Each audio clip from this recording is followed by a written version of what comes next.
So here we're going to just show you, so last section we showed you how to do quadratics and how to use the graph and the, the vertex in order to solve problems quickly and all this. Now we're just going to show you how to graph kind of all the functions or any polynomial function. So you put any polynomial function of degree n will look as roughly looks like this, where these are constants, and this means they're elements of the reals.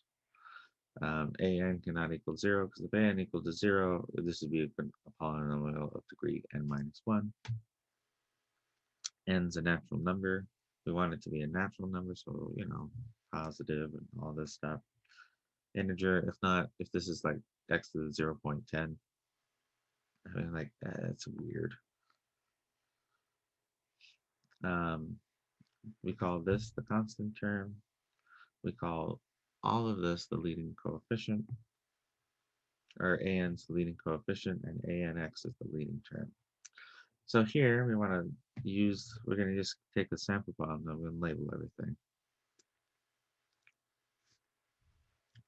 So the leading coefficient here is 4. And so this is the leading coefficient.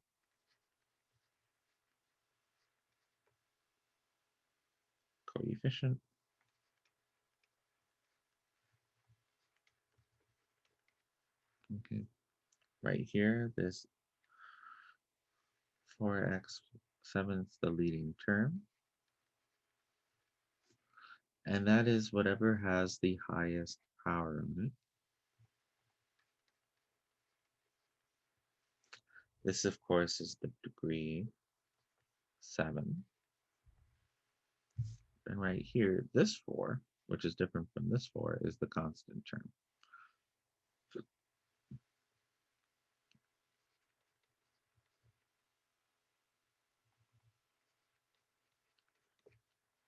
Okay. All right, so polynomials tend to be smooth things that tend to be smooth, continuous without cusps, corners, breaks. So that's the wrong hole. Holes. Draw an example of functions which are both are and are not polynomials. So yeah, you've seen polynomials where they go up, they go down, they go up, they go down. They do not go in. Oops, I'm on the wrong layer. Try that again. So polynomials can look like this, or polynomials can look like this. So these are all polynomials. Things that are not polynomials here.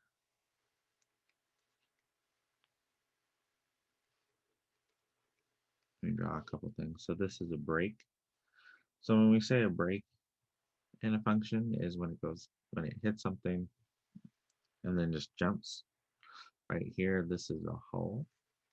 We call that a hole in one of our functions. It's just all of a sudden it just doesn't have a value at some point. Let me do it in the run, I guess. Here, it comes up and comes out to a point, or if it goes like this. And so we call this a cusp. Well, this still is a function at every point. This is not a polynomial. So that little sharp point right there. And here, if it all of a sudden does something that has a strong corner, this is also not a polynomial. Okay. And so these breaks, holes, cusps, and corners just qualify something to be a polynomial. Also notice if you have a break, hole, cusp, or corner at these points where they occur, right? They don't have derivatives, which is something you find out in calculus. So, in fact, polynomials always have derivatives. They're infinitely differentiable if you get further in math. And so they belong to a category of functions which you can take its derivative an infinite number of times and still be in that category of functions. And so it's really kind of interesting. But for now, all you need to know is if it's it's not a polynomial if it has a break, hole, cusp, or corner. Okay. All right. I gave you guys plenty of time to write that as I was gathering. So let's do the next one. Mhm.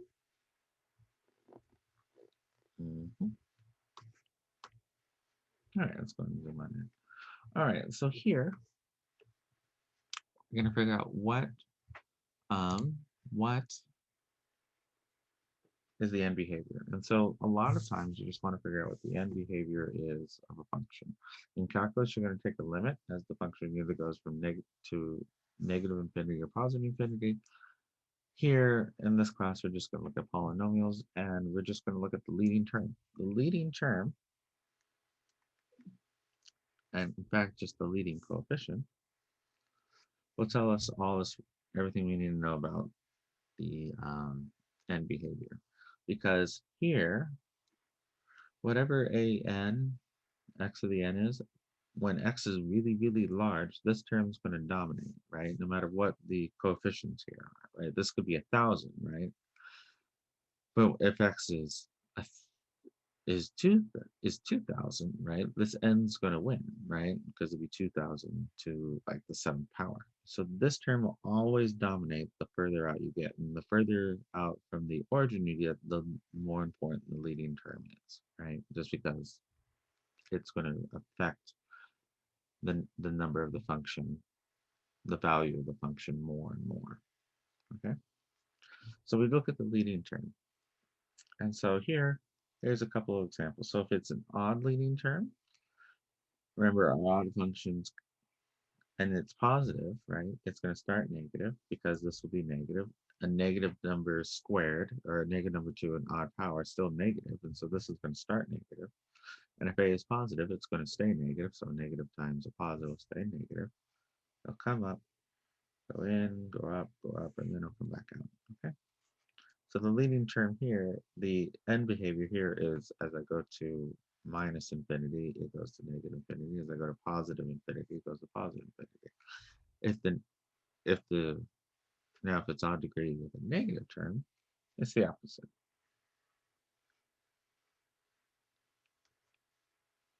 Okay.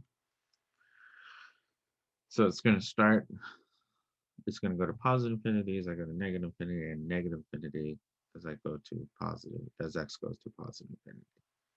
Maybe a little bit more precise in my language. The function will go to positive infinity as x goes to negative infinity, and the function will go to negative infinity as x goes to positive infinity. Okay. And the same thing will be true for the even terms. Here, if it's positive, it'll do stuff.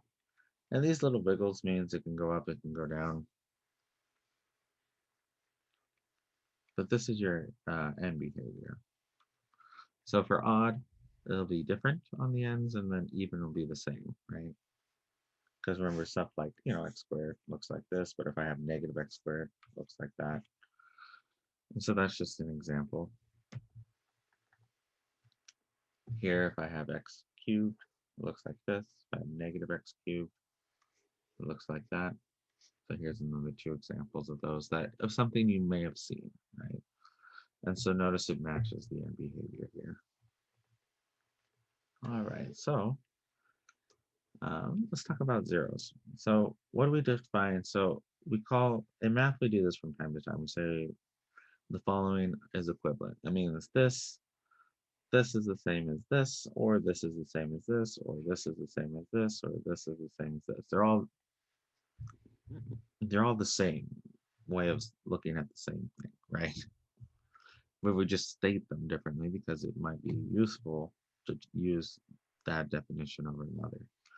So a zero of a polynomial p. So if I say something is zero, that means x equal to c is a solution when we set the polynomial equal to 0. Okay, in fact, I should have a little bit of p of x here. I guess you don't necessarily have the p of x, but it just makes it consistent. That means x minus c is a factor of p of x. That means I can factor this out cleanly and I won't have a remainder. We'll get into that next section, I think. C is an x-intercept of the graph. So when I graph this, it's an x-intercept, so it crosses through a 0.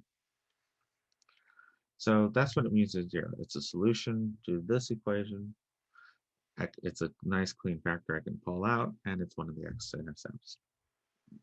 So all those mean 0 the graph, and we'll use these interchangeably. Um, and so it's just a good thing to know that these all mean the same thing, and they all reach the same conclusion.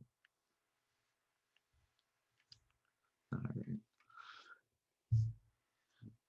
There's the first little bit of this is a lot of me typing up stuff that you need to know, and so there's not too much calculation. All right, so here's a cute little immediate value theorem. If a polynomial has a function, is a polynomial function, then P of A and P of B have opposite signs, so there must be a 0 between them. And so basically all of this is saying is if you're on a graph, you knew the function value here, and you knew the function value here, so here at A and here at B, right? You knew that the function somewhere somehow has to cross the x-axis, and therefore there's a 0. That's all it's saying. You use that when you're trying to find the zeros. I mean, if you have like the old graphing calculators, I don't know if you've ever done this. It's like, okay, here's a polynomial. You want the total to find a 0. You pick a point below the x-axis. You pick a point above the x-axis, and then it figures it out. I don't think calculators do that anymore. I think they have better methods, but who knows? I mean, they still sell the TI-89 for $150, and I bought it for $150 a long time ago, and I'm like, I'm pretty sure the technology in there is not much better than what I paid for it. It's just, it's for education. You can charge it, right? Anyways,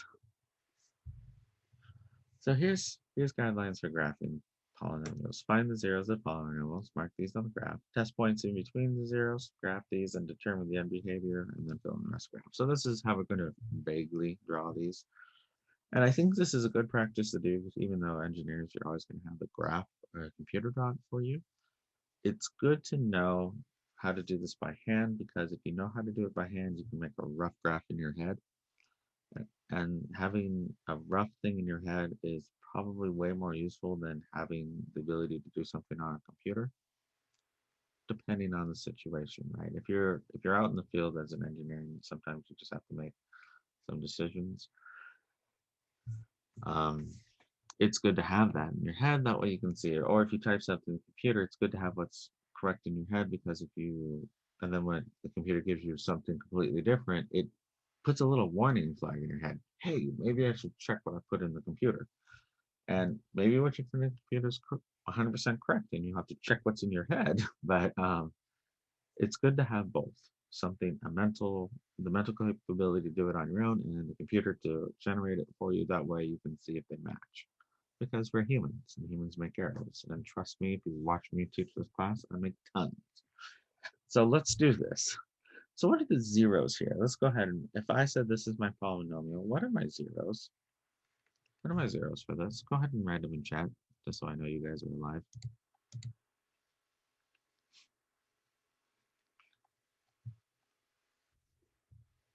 Okay, thank you for, so my zeros here are 3 minus 3 and, oops, and 1. So here, this gives me 3 minus 3 and 1. And so here, I know that these values, -3, 1, and 3, my function value is 0. So I can go ahead and put that here. And let's go ahead and graph those too. -1, 2, 3. Boop. 1 and 3. All right, so I have those 3 values.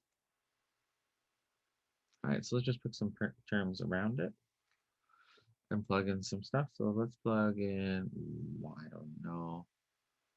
0 is an easy number. -4 is not bad. Let's choose 2 here, and I don't know, 4 here.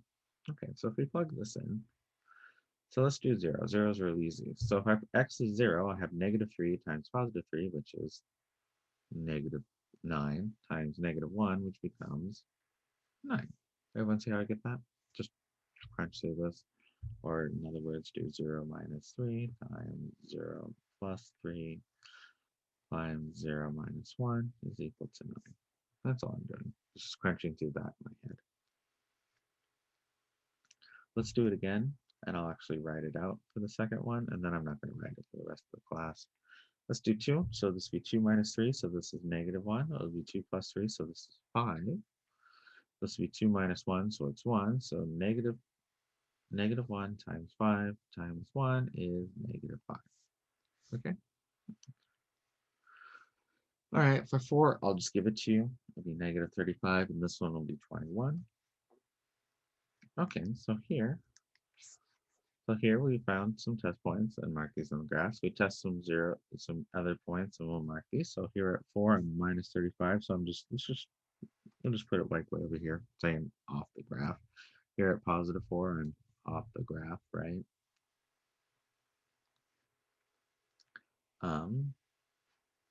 That's a 0, not a 6. Couldn't tell from my handwriting. So at 0, I'm at 9. So this is 8, so 9 will be right about here. And at 2, I'm at -5. So 1, 2, 3, 4, 5. All right, so let's just kind of draw this in. So it comes up, goes down, and comes up and goes out. Okay. And the last thing we wanted to do, even though I'd already kind of drawn this in, the end behavior here. So my leading term here is x cubed.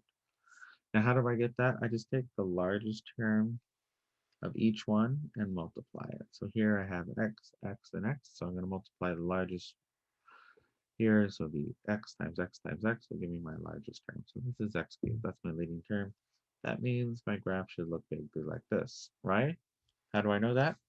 Because it is positive and odd. So it's going to come in, do stuff, and go out. Now we have a real example. It comes in, it does stuff, and then comes back out. All right. So I'll let you guys write that down. I want to do something fun for each one of these. Obviously, we're doing this on the video. We don't have that many to do, so I might as well do it.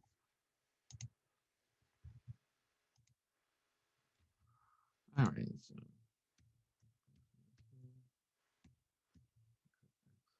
3. Whoop. And let's see how we did. So here's our quick sketch, and here's what we actually drew. All right, so how do we do? Not bad. It goes up more than we drew it. It goes way up more. It goes way up here. But for saying we just did a quick sketch in our head, this is a fairly good quick sketch of that function, right? So we did good. All right, so let's just do this a couple more times. If it gets crunchy, I'll export. If it doesn't, we'll just keep continuing. All right. So let's do the same sort of steps here. Let's find the zeros. Now, how would I find the zeros of this? Well, I'll show you how to do it by hand. So now it's kind of the next section anyways. Here, I can pull out an x here. Everywhere there's an x. So I have x squared minus 2x minus 3. And then here I can just factor that. That becomes x minus 3, x plus 1. All right. I'm going to have you guys try to give me the answer to this. So think about how to do that, and I'll do that in a second, but let me finish this one. So zeros, where are my zeros? My zeros here are 0, x minus 3, so that'd be 3, and then -1. Okay, so let's put those in. So -1, 0, 3. And that's 0, 0, and 0. This one looks like a 6. It should look like a 0. We'll graph those. 0. -1, and then 3. All right, let's just choose some points in between this. I'll do -0.5. I'll just tell you what that answer is. That's 0.85. I already chunked through it.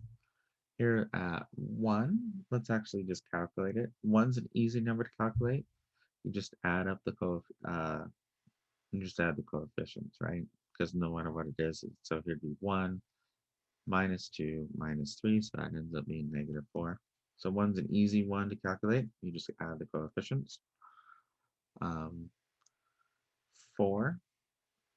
Honestly, if I was doing 4, I would not do it here. I would do it here. So I'd have 4 times 1 times 5, which is 20.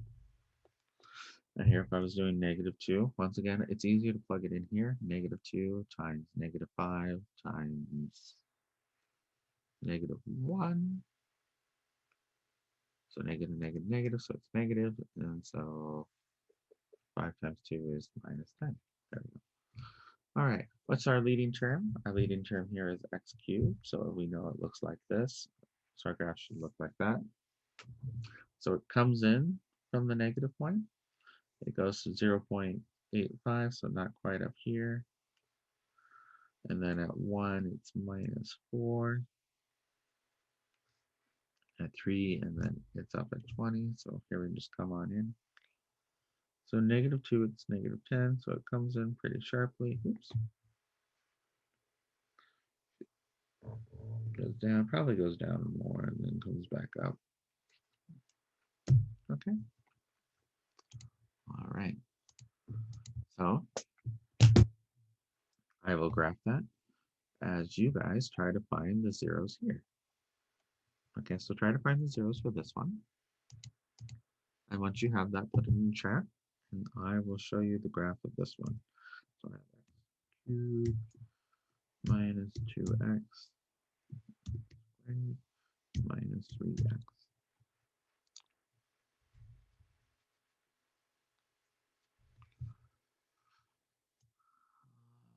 Right. Now, how do we do? Well, I went down further than I probably should have, right? Because I didn't test multiple points here, right? But other than that, this comes in, comes out, goes up to. So, yeah. So the only thing I did here is I made this a little strong when I shouldn't have, right? And so these aren't going to be perfect sketches, but they are going to be very good sketches. All right, have you guys figured out what is the zeros for this polynomial? Haven't figured that out yet?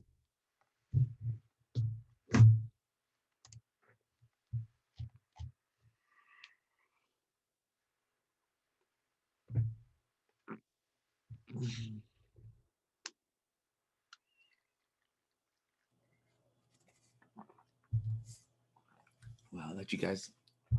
Oh, we got some answers, and I think, yes, those are correct. So the zeros here are -3 halves, 0, and 1. So how did we get to that? So we pull out this -2 and an x squared here. That's a 0. So I'm pulling out -2x squared. This leaves me, and I know this is incorrect, so I might as well fix it because it's in my way. Please do math in pencil. Technically, I'm doing it with the brush tool, but since I have an eraser, I call it a pencil. All right, so -2x squared. I can pull that out of each term. And if I do that, I'm just left with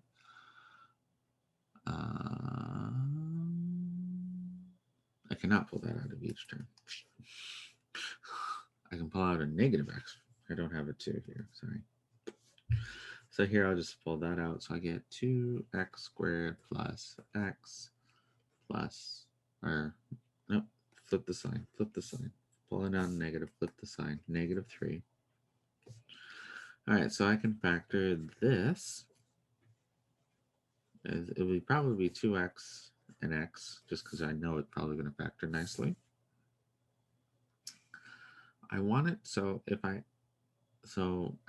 have a -1 and a 3, or a +1 and a -3. And we'll just test this out.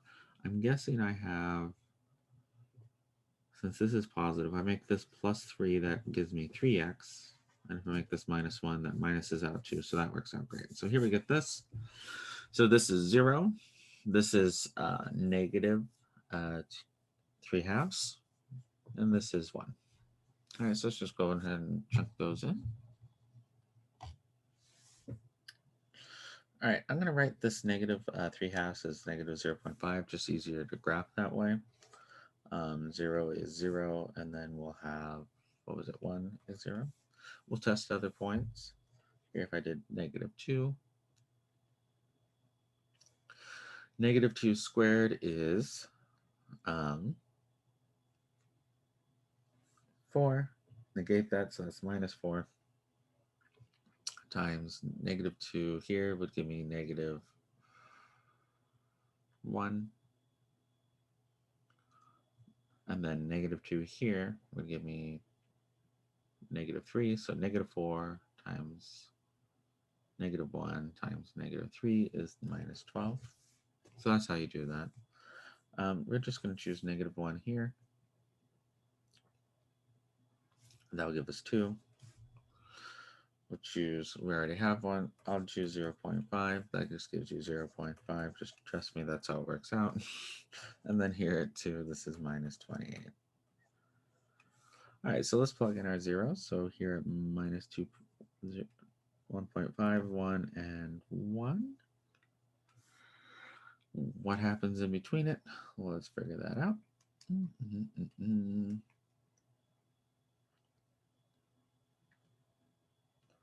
So what happens in between? So here we have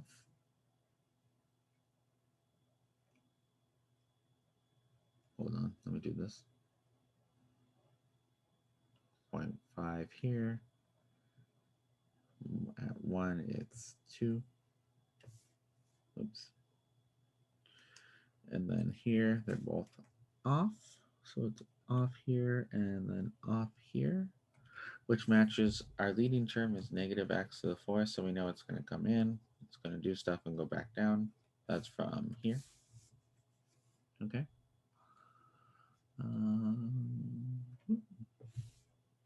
So here I know I'm going to come up. And our little points off the chart also show this. So here I'm going to come up. I'm going to hit this. I'm going to bounce. And here we go. All right. So I want you to notice something.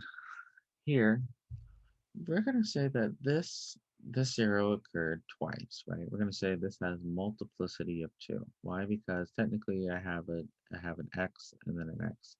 And this has a multiplicity of 1 and 1. Here, when I go through that 0, since the multiplicity is odd, it'll go through the x-axis. Here, since the multiplicity is even, it doesn't go through the axis. Here at 0, it doesn't, and then it does. And I just want you to see this, and then I'll explain this all again. So if you don't understand it 100% right now, that's fine. I have the next page for that. But before that, let's graph it. So let's go ahead and graph this puppy. Minus 2x to the 4th. Minus x cubed plus 3x squared. All right. And presto, look at our graph compared to theirs. Looks great. In fact, ours looks really good this time. All right, so let's do this last page.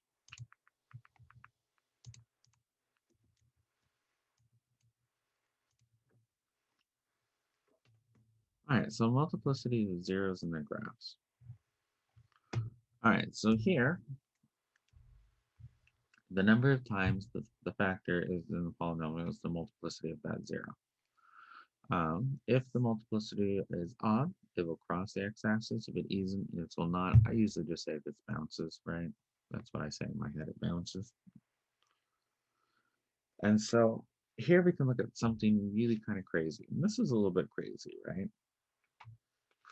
But here we can use, so this one, we're going to have to rely more on the end behavior and the zeros instead of testing a whole bunch of points. And so here we're not going to test points in between. We're just going to use the multiplicity of the zeros and the end behavior. That's it, right? And we're going to see how well we do. Okay, so my zeros here are 0, let's put that in, 2, and negative 1. And then here, instead of finding the other x's, I'm just going to state the multiplicity. I'm just going to put mult colon mult colon mult colon. Okay. So here, how many times is a 0? How many times can I factor out x minus 0? Well, I can do it, well, here, 4 times, right? Because I really have an x.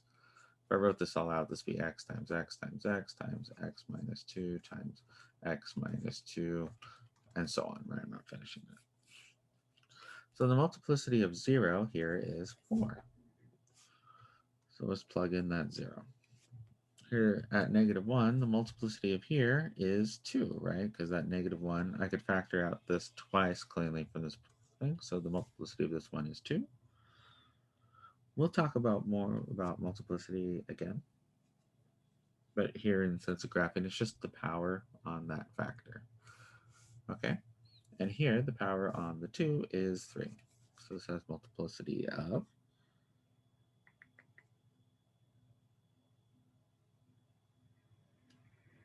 hold on. I think I said this was the 2, and it's here's the 2, here's the -1. I'm going to draw that in. All right, so here are my zeros. So my zeros are, my zeros were 0, 2, and -1. Here's the multiplicity. And so here, according to this, be very clear here. Here it's going to cross the x-axis. This one will bounce on the x-axis, and this will bounce on the x-axis. So all I need to know is my behavior. Well, here I'm just going to figure out what my leading term is, and so I take the largest thing here. So here I have an x to the 4th. Here, this one, if I expanded this out, I'm going to have x cubed, and if I expand this out, I'll have x squared. So x to the 4th times x cubed times x squared. That might be a little hard to see. If you have trouble seeing this, type it in Wolfram Alpha, and let me show you how to do that. If you can see it, you don't have to type it in Wolfram Alpha. If you can't see it, use Wolfram Alpha for now until you can, okay? You'll probably have to type it in a couple times. So if I wanted to, so here you just type in expand. That'll tell Wolfram Alpha to do as you asked, which is to expand this out, and you just type in x minus 2 cubed, x plus 1 squared.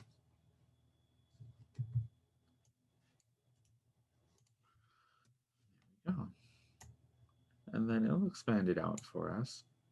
And we get x to the 9th. And now how was I going to do that? I was going to say this is x to the 4th. This is x cubed. So when I expand this out, the highest term I'll get is x cubed. If I expand this out, the highest thing I'm going to get is x squared. So x to the 4th times x cubed times x squared will be x to the 9th. And since I already have this,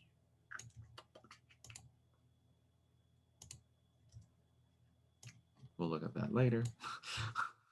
But let's do, let's graph what we have here. So this is x to the 9th, and so therefore it's going to come in from the negative, do stuff, and then go out to the positive. So here, with only looking at the zeros, and technically I didn't have to write any of this down, you could just do this all in your head, right? Here are my zeros, here's my leading term, it's going to come up, it's going to hit -1, and what's it going to do? Is it going to go through that point? No, it's going to kind of ping off it, so it's going to, hold on, let me give myself a teeny bit more room. It's going to come in, it's going to curve in, and then it's just barely going to touch it. And then here it's going to go through 0, but is it going to go through 0? No, it has 4. Barely going to touch it and come back out, and then it's going to actually go through the 2 since this is odd. So here, this has a negative, this is even, so it touches and bounces back. Here, once again, it's even, so it bounces, so it touches and bounces back, and then here it's odd, it finally goes through. All right, so how did we do with only finding our test points? Well, not bad, right? Granted, it bounces very, very. Here it comes in. I wrote this wrong, didn't I? Whoop, go back to that. Woo. Hello. Thank you. This should be plus. It's like, that's not right. So here's a case where I had it wrong in the computer, but right in my head. So here's just a case of that. I forgot a negative sign. So here's what it looks like. It comes up, it bounces, it goes down, way down, and then it comes back up. So how does ours look from that? It's not great, but it's not bad, right? It's not bad at all, really. If I zoom out like this, it's not that bad. And so it's just a way of putting these in your head. And I mean, your book teaching you is like, oh, this is how you graph it, and this is how you do all this stuff. No, it's like, as engineers, you don't care, right? At engineers, this is like, this is how you get a rough mental image in your head. That way, when you look at the real thing, you can tell if it's right or wrong. Like I did 2 seconds ago, and I looked at that. It's like, that's not right. And then I realized I forgot a positive sign. So that's kind of the real reason I teach you how to do this in your head, is because then you can recognize when the computer does stuff wrong. And you don't, crash your $1 million spaceship and lose a job. All right, so let's do this last little thing. So the polynomial degree n of a graph can have an n at most n minus 1 extrema, right? And so knowing that, you can just say how many times it turns, right? I used this before, but this is the actual thing. And so